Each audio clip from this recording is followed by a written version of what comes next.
Shad Warner, welcome to Shark Tales. Doesn't get much bigger than this. Thank you. Yeah, I know, it's probably the biggest one I've been on. Yeah, nah. You got to plug where you're from. Now, we just got you before you're heading back today, so good timing. Flight back to Sydney. What have you been up to? You were at the cricket yesterday, so busy time here in Perth. Yeah, it's been nice. Yesterday was a interesting day actually. Fair few wickets, but yeah, just been around here for a month. Had a nice holiday. Chilled out, ready to go back. Absolutely. You ready to go back? I know sort of a lot of guys are edgy and that sort of thing, but yeah, ready to get back into things? Yeah, I think it's not nice having a 2K on Monday, as everyone probably know that. But I think I'm kind of had a nice 3 months off now, so getting back to see the boys, see our new players too, a lot of draftees, Charlie Curnow, a couple others will be nice to kind of bond as well. We will touch on that, but straight away, we got to hit the nail on the head. State of Origin, it was just announced this week you'll be taking part. You must be absolutely pumped. Yeah, so pumped. It's a huge honour. I think I didn't probably realise how big it actually was until everything's kind of been announced, and everyone's, I guess, reminding you of how big the old days were as well, even though we weren't probably around to see it. Everyone, yeah, kind of reminds you, and hopefully we can make it just half as good as what it used to be, I reckon. So what's that process like? Do they come to you and offer you that sort of role in the team? Because obviously most of the team still hasn't been announced. Yeah, so I'm actually not sure when the rest of it's going to get announced, but yeah, they just pretty much emailed you and said you've been selected. I don't know whether you can say yes or no to it, to be honest, but you wouldn't say no. Surely. Nah, I was a big yes. I can't wait to play. Yeah, no, I can imagine. It feels like it's been a while that everyone's been talking about State of Origin's coming back now. Could be an always from random midfield potentially. Have you given it much thought? You know, yourself, Luke Jackson, Paddy Cripps. I think that could be a big chance. Coxie definitely wants it to happen. He was talking to me the other day on the phone about it. He wants Luke in there with us too, so it should be a pretty balanced midfield at least. Who, I know it's hard because the team hasn't been announced, but just generally WA-wise, who are you looking forward to playing with most if you get the opportunity with whoever is named? I reckon Paddy Cripps probably the biggest one. I haven't played with him before, and just what he's able to do in the midfield and kind of help everyone around him. I reckon it'd be great to be playing with Mitch again, Mitch Georgiades, if he should get a gig, you'd think, but I want to play with him again, the way he leads at the ball, leaps. Same with Norton. They're probably pretty similar, but yeah, kicking it to them would be pretty nice, I reckon. It's going to be full on as well in terms of, like, the blokes aren't going to hold back. It's going to be state v state. Yeah, 100%. I think everyone from both teams talking around the traps have been fairly consistent with that too. Everyone wants to have a real good crack, make it a good game. Yeah, even though it is pre-season, I don't think anyone's going to take it lightly. You mentioned Coxie there, and Matthew Pavlich has just been announced as the CEO. I know he's not a native Western Australian, but you throw that in with yourself and a few other Swans players. There's a bit of a WA feel over there at Sydney. Yeah, it's great. There's Corey, myself, Gus, now Logan Pav, McDonald. Logan, yeah. There's a fair few. I think everyone's kind of joking about how Pav's been a double agent to get us back, but hope not. I think he's Swans through and through now.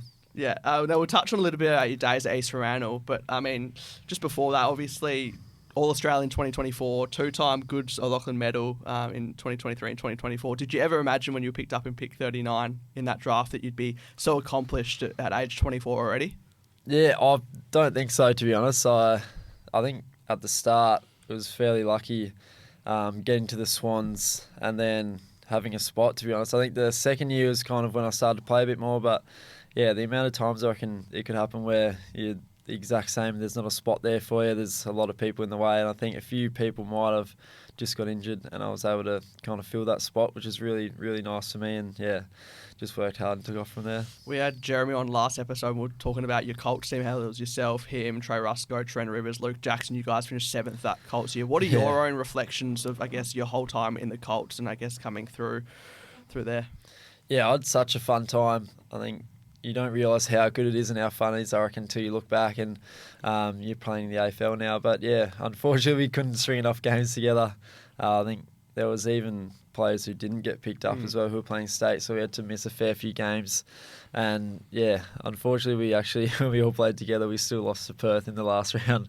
That was an absolute stinker. But yeah, it was so much fun though. I wish we could have played in a granny together, but it is what it is, isn't it? Yeah. You didn't play league that year for East Freo? No, I think Jeremy did. Jeremy played a fair few for league, yeah. So yeah, pick 39, as we just said, and even chatting to Jeremy a bit more about it off air, like he said, you know, you weren't maybe the most outstanding player of the WA guys, but your work ethic was just hard to go past in terms of you just did everything right in the WA setup. Was that just natural, or did that get instilled into you in terms of just the diligence off field and doing everything you could? Yeah, I think Mum and Dad were pretty big on that.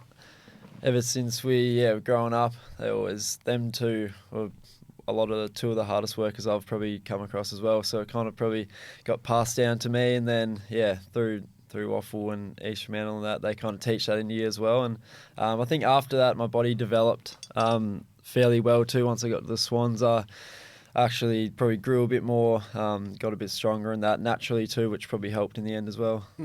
Yeah, no, absolutely. Who were some of the biggest influences on your junior days at the Sharks, whether that was players or senior coaches? I think Jacob Brennan, probably the main one. He was our coach at the time, and he also had a role at the state team. I think he's one of the midfield coaches, so he kind of was really pushing me at the start there when I came in for pre-season because I wasn't really on the state radar at all.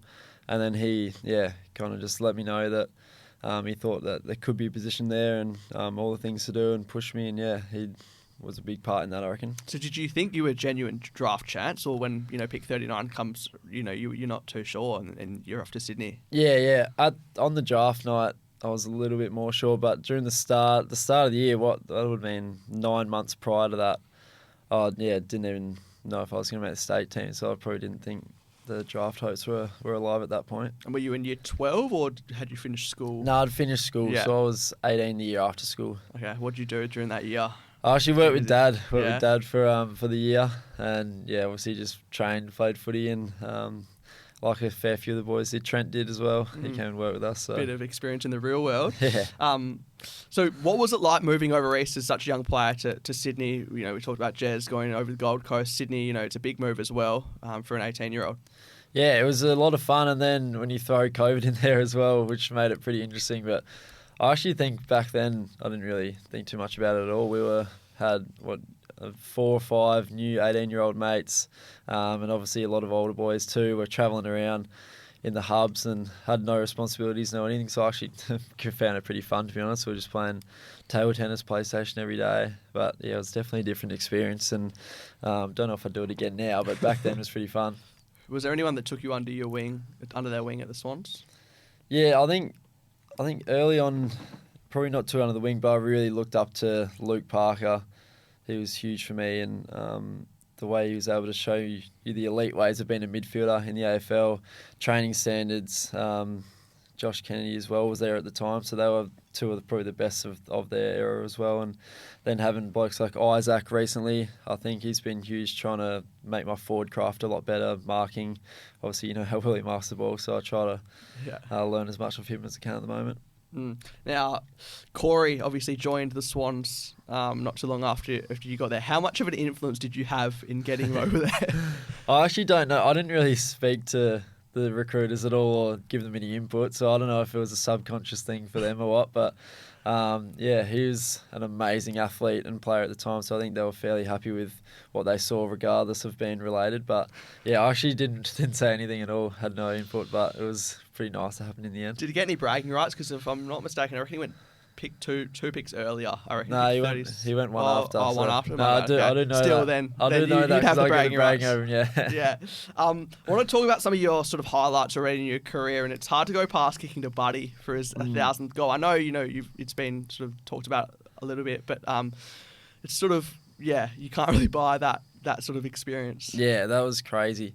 Just to be able to be in the ground at the same time when he kicked it, but then, to be able to have a little piece in there involved with him was pretty nice in the end. And you ended up outside of the ground as well. Yeah, that was pretty insane. It was more a survival job really at the time, because everyone, the crowd was just insane, and there was kids on the floor getting trampled, people, all that jazz. So you try to just get out of there and keep yourself safe. You would have been one of the first to him. No, I actually wasn't. I remember there was a few. If you watched the video, there was a few, and then I kind of ran to him. And then just got cut off right at the end by the crowd, so I didn't really see him in the end. What's something about playing for the Swans that people might not realise from the outside? Like, it's not traditionally a footy town, but saying that the people in Sydney love their Swans from what it looks like. Yeah, I think the amount it's grown, even since I've been there, like it's grown tenfold, and it's really great. I think the club doing well really helps that as well. But I think the thing that people probably don't know is how close all the boys are. From that fact, I think having traditionally not as many Sydney players in the team, everyone comes from interstate, so you kind of only really have each other when you're there, and it creates a fairly good bond, I think, yeah. You've already played a couple of grand finals, obviously not the result you wanted, but that just must drive you even more so, I guess, getting so close in that sense and, you know, contributing on the day, and then, yeah, must fuel you for 2026 already. Yeah, it's tough. I think it's a lot tougher for blokes like Dane Rampy and Jake Lloyd, who have probably getting towards the end of their career now. Like, they've got another year with us now, which is great. But, yeah, like you said, I think it fuels it a lot, and yeah, I'm very, very keen for next year, so is everyone, and yeah, hopefully we can get those two boys a win for next year as well. The thrill of playing in front of 100,000 people on the biggest day, probably in the sporting calendar in Australia, what's that like? Yeah, it's pretty insane. I think even the difference from 90,000 to 100, you can just tell it's just a lot deeper, raw, and I think the great thing is, especially playing against Brisbane the other year, having another interstate team, that's actually, the crowd was fairly even, I reckon, for both teams, but the Geelong one was probably a little bit more sided to them. But yeah, it's just an amazing day and kind of week leading into it as well. There's always speculation about WA players and contracts on the move east, and you've had your fair share of sort of attention in that space. What's kept you at Sydney for this long, and the continuation of that? Yeah, I think the first probably decision making in that was, I reckon, my mates and the culture, the relationships I've created. Having Coxie there now, I loved Horse as a coach too. So them two being on board and kind of driving us and showing us the direction we want to go, that was a huge factor. I think we're definitely, our list and team is top 4, maybe top 2 chance to win the grand final. So I reckon we're in a much better position as well. And then, yeah, I think just the fun I've had along the way, I wasn't ready to kind of come back yet. I'm a Freo supporter, and you've torn us up a few times. It kind of feels like whenever you play against Freo West Coast here, not to say you perform better, but is there always something in that with a point to prove? Like, or is that just the thrill of playing back in front of family and friends? Yeah, I don't know if it's a point to prove. I think it's more just, the family and friends, and then, I don't know, I think, playing in your hometown, that you just get a lot more revved up and kind of just make the moment a bit bigger in your head. And I actually love Optus, so it's one of my favourite stadiums. So I reckon the ground as well might make a bit of a difference. State of origin, look out. Yeah. What's Coxie? I know it's only been 1 year, but the differences between him and Horse coaching wise, and is there sort of, because he was under him for a long time, so is there a lot of differences in that sense? Yeah, I think the way the meetings and all that are run, I think are fairly similar. I think Coxie, he's probably a bit of a more out there character, I reckon. He loves to chirp and cause a bit of trouble. He's a bit of a larrikin too. And a lot of the players used to say that back in the day that he used to play with. But everyone has a great relationship from him, obviously, like you were saying, from being with Horse. But I think the way they do that, I think he's been really good for a lot of the young boys the year just gone. I think Corey really liked having him and given him a lot of confidence for that. And I think he's taking us in a really good direction. Kick the ball to Buddy for his 1,000th. Now you have the opportunity to kick the ball to Charlie Curnow in the forward line. How excited are you to be doing that in 2026? Oh, so excited. I think it's the one missing piece to add to our other key forwards that we probably needed, which is a great thing, and obviously had to lose Will in that trade, and then Ollie probably to get a bit more draft capital. But that was a really tough period, I think, for everyone really. But I think we're pretty keen to move on and get going into next year anyway, though. Have you met Charlie yet, or is that coming? I actually haven't met him yet. Oh, I've met him before but not before the trade. No, not as a Swan. So I'm pretty keen to go down and see him and create a bit of a bond, hopefully lace him out a few times. How do you balance, I guess, like players moving on and I guess what people will say it's just the business, but then there's personal relationships and that sort of thing, which, you can't really go past as a human first and foremost. Yeah, I know, it's tough. It's very tough, and as much as, I was obviously fairly good mates with those boys, but they're obviously going through a lot more than what we would be just being involved in it. But I think it was a fairly tough period for them, obviously being on holiday and that. But yeah, it is unfortunately a point where our coach, our list manager, and all the others recruiters have to make the best decisions in what they reckon is going to win us a flag, and that's the decision they've made. So we're going to support it, fully. Expectations for 2026, you're pretty confident you can go all the way, bounce back. Sometimes it feels like teams almost need maybe an off year to really bounce back and get the energy back into the group. Yeah, definitely. I think it's been obviously a great off season and trade period, but a lot of our boys who were injured last year too, I think everyone's fit now. So having, I guess, a rolling start. Hopefully everyone stays fit, but having a rolling start with those boys again, even kind of Harry Cunningham and those types of blokes were injured too. So I think that just those little differences make so much in the end. You've had some huge games, as we've discussed. What's your mindset like into big games? Like, are you superstitious or anything like that? Or you keep it pretty the same, whether it's a final, whether it's a game that maybe doesn't have as much ramifications on it? Yeah, I'm usually just pretty chill most games. Really, just if it's in Sydney, I'll just go down, have a swim at the beach and that. If it's over in interstate, whether it's Perth, Melbourne, whatever, just stay at the hotel, always chill out, kind of play a few games. But yeah, you kind of try to treat all of them the same, really, and yeah, just go about your business. Who's the toughest opponent you've come up so far in the AFL career? This one's hard. I reckon it kind of changes all the time. It used to be Took Miller. I would have said that a few years ago when I played on him. I think it was 3 or 4 years ago. He was really honest, diligent, probably a bit like Milan, I reckon, in the way he runs as well. Just like hard both ways. I reckon recently Nick Dacos, it's pretty hard to go past, even though, I don't know, probably the size difference, he's a little bit smaller than others, but just he's so nippy, so good with the ball. I reckon, yeah, he's up there for me. Do you still follow East Ferro's progress during the Waffle season? It's obviously tough with, you're playing your own footy and over there in Sydney, but I was saying off air when you were coming in, seems like, you rep the merch when you can in the off season, that sort of thing. You still sort of bleed blue and white through and through. Yeah, definitely. I love wearing all the training gear in the off season. The shorts are the kind of longer shorts, so they're actually really nice and comfy anyway, so I love wearing those. Troy and Ashton, obviously coming through respective programs. Unfortunately, Ashton had the ACL injury in 2025. Is the best Warner still to come? Because Troy played state 16s this year, and it's been talked about a little bit. And sometimes they say, the youngest can be the best. But he's going to have to do some fair work to catch up to your sound, even half of that. Yeah, he's going to have to. But I think unfortunately he might be.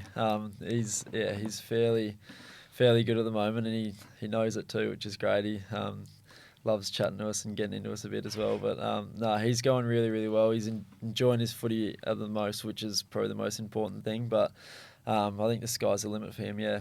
Do you try and help either of them out in coming through the programs, or do you sort of try and, let them figure it out and leave them to it? And if they want advice, then you're there for them? Yeah, pretty much exactly that. They've been both really good at kind of figuring stuff out on their own and then driving themselves. They're really, really driven kids, which is great to see. Troy, every time I probably come home, he's in the gym out the back that we got in the backyard. So he's keen and probably trying to go on the same path as well. But they've learnt so much themselves, and if they want advice, always have to give it. Are the folks just used to it at this point, or how they cope if another Warner jets off into the AFL, or maybe even both of them at some point? Yeah, I think they definitely want that as well. But it would probably be fairly nice for him, I guess, having no kids around in the end. Yeah. We just had the AFL draft, and obviously a lot of dreams realised, but with that, comes a lot of disappointment, and there is a lot more avenues nowadays. But what would be some advice to East Ferro players who are dreaming of getting drafted, whether it's sort of now into the future, and sort of advice around just keeping on going? Yeah, I think if it's something that you definitely want to do and aspire to, just always have that front of mind, do the right things, and what you believe is going to get you there, and then keep trying at it. But I think the main thing, be patient as well. I think you see a lot of blokes who don't develop till a bit later, and be patient, have a lot of fun along the way. I think it is a very obviously stressful environment and kind of pathway there, but trying to take a bit of a step back and have as much fun as you can during it, I reckon, is the biggest part for me at least. Yeah, well, how do you go with that, I guess, balance footy and life still? Yeah, it's I think in the off season it's obviously a lot easier when there's no footy on, but I think having a lot of outside releases, whether it's, I don't know, it could be music for you, it could be golf, surfing, whatever it is. I think doing that, continuing to do that as much as you can as well. I think this year, the last couple of years, I've done a bit of work experience with my locker sponsor, just stuff like that. I reckon really keeps you going and not bogged down with footy as well. Do you feel like you can always enjoy yourself though? Because obviously at the point you're at now, there's a lot of things happening with the state of origin as well, and things you have to do, and even coming in today, obviously really grateful for your time. But right. Do you feel like you can truly be yourself and just unwind, or is it? Yeah, I think everyone's just part of it now. Yeah, it kind of is, but everyone's a lot different, and everyone naturally is better than others as well. But I think there are a lot of times where you genuinely, you can wind down, and even I think you just get better at having a lot of stuff on your plate, and then just being able to kind of either push to the side and getting better at saying no to things. I reckon that's probably the biggest thing, not having to feel like you have to do everything as well. Without a doubt. Otherwise, because you can't, you genuinely can't say yes all the time. Exactly. Now, Sharks 2026 predictions for the group, obviously, looking to not bounce back because the group's made finals the last few years, and coming off a 2023 premiership, which is relatively fresh in the grand scheme of things. But you'd be hoping that another premiership's on the horizon. You'll be watching from afar. 100%. I think obviously I'm fairly good mates with Milan still as well, and I'll love to see him do well. I'd love to see him get a gig on a list or train on at some point, but get in the Swans here. I know. Obviously that'd hurt East Fremantle a bit, but that'd be nice. I saw you got the bloke from Essendon as well, so Oscar. I reckon you should give a good push next year. He was good. Now, a couple of quick fire ones to finish off. Who is the biggest character in the Swans locker room? The Lizard. Besides yourself, Lizard. Who would you least want to room with on an interstate trip, and why? Probably Justin McInerney. He's insanely gross. He just does the weirdest stuff. Yeah. Do you sort of have like one or two roommates, or do you just change it up when you're going over? No, you get your own room now. So it's top notch. At State we had shared room though. That was pretty fun. I was usually with Jeremy. Yeah, plenty of sleep, or well, most of the time we were just stuffing around eating lollies. If you weren't playing footy, what do you think you'd be doing? Oh God. I don't know. I'd probably still be working with Dad at the moment, lopping trees, maybe taking the business over. And if the Shark boys would come to Sydney, where are you taking us for a feed? I'd probably take anyone to Toddy's first. I don't know if you heard of Toddy's. It's a nice Don't think so. It's a bit of an influency type setup, but it's really nice Italian place. Burrata, all those things. And what about yourself, cooking-wise? What would you say your best dish is? Are you much of a cook, or? I'm actually getting into it a lot more recently. I've been watching on TikTok, following a few blokes, but Petrarca. Yeah, I feel like he's giving quite a bit of influence to. Mate, he's really good. I actually don't mind because he does like really kind of gourmet, nice meals, but it's not at a level that you can't follow. So following him's pretty nice. I just do spaghetti bolognese though. And one or two areas of your game into 2026 you really think you can elevate yourself? Obviously, your explosiveness is pretty second to none, but anything in your own game you're looking to really elevate yourself? Yeah, I think in the endurance side of my game, kind of that long distance running, I reckon dipped a little bit last year, and maintaining that throughout the year, I reckon something I need to keep up with to just be able to run out games, and even in moments in fatigue, you get really indecisive and make the wrong decisions. So trying to cut that out as much as I can, I reckon. Thanks so much for coming in. I know, obviously, on the day of a flight. So, it's unreal to have a genuine A-grader of the AFL come in, and obviously still strong ties to East Fremantle. So, all the best with the start of pre-season, the 2K. What is the rest of... you're straight over there. What is probably Saturday, Sunday look like you just got to rest up, really? Yeah. Tonight I'll probably just get back, sort a few things at the house, and then tomorrow I'll try and get in the ice bath, do all that, make sure I'm feeling the best I can for Monday. Go well into 2026, and thanks so much for coming on episode 4 of Shark Tales. No worries, thanks guys. Good luck with the podcast too. Thanks to Chad Warner for coming in, and massive guest, which I know a lot of people will get around. So it's all thanks to the left back, and episode 5 we have a duo coming up, first duo on the podcast. So stay tuned for that here on Shark Tales.